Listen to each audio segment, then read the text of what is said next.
बहू या नौकरानी। अंजू रसोई में खाना बना रही थी। तभी उसने सुना अपनी सास की आवाज, जो अपने नाती नतनी से कह रही थी, तुम तीनों कमरे में जाओ, सबको नाश्ता और खाना बिस्तर पे मिल जाएगा, खा के प्लेट वहीं रख देना। तुम लोगों को सिर्फ पढ़ाई करनी है, कोई काम नहीं करने। फिर रसोई में आके अंजू से बोली सास, बहू सभी के लिए पराठा बना दो, रूही के लिए पोहे और नंदू के लिए नूडल्स, सब बना के उन लोगों के कमरे में दे आ। जब खा ले वो सब तो प्लेट ले आना। जी मम्मी जी।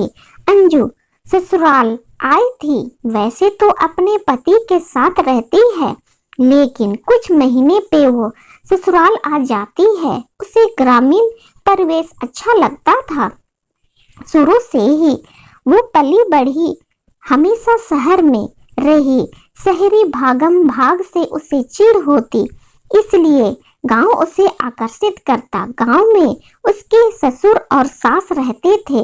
ननद की शादी पास के गांव में ही हुई थी।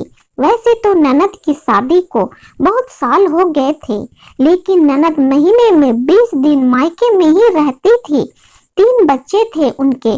बड़ी बेटी सुरभि 16 साल की, रूही 14 साल की और सबसे छोटा बेटा 11 साल का। आज भी अंजू आती ससुराल, ननद अपने बच्चों समेत आ जाती। घर में गाड़ी के लिए भी एक आदमी था। 8-9 लोगों के परिवार में अंजू अकेली पूरे घर के काम करती, लेकिन कोई एक गिलास पानी से भी मदद नहीं करते। उसके बाद दिन भर सास ननद के ताने।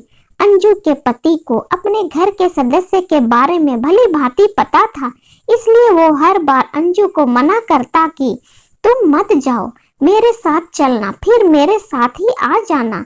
लेकिन अंजू कहती 2-4 दिन में मन नहीं भरता और वो मेरा घर है, किसी की वजह से मैं अपना घर जाना क्यों छोड़ दूं। लेकिन इस बार उसके आत्मसम्मान को झटका लगा। ये क्या बात हुई? बच्चे इतने छोटे बच्चे तो नहीं कि खुद से खाना ना ले पाए या प्लेट अपनी उठा के ना दे जाए।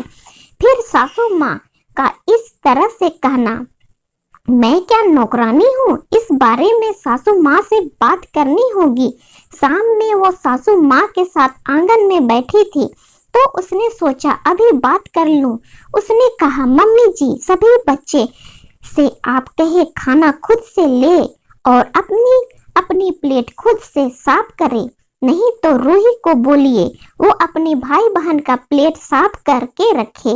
घर में कोई काम के लिए तो नहीं है, अकेले मैं कितना करूंगी। ये सुन सास उसकी भड़क गई। बहू तू कह रही है अपने नाती नतनी से मैं काम करने को कहूँ? उसका नानी का घर है, ये तुम्हारे पिताजी का घर नहीं, समझी?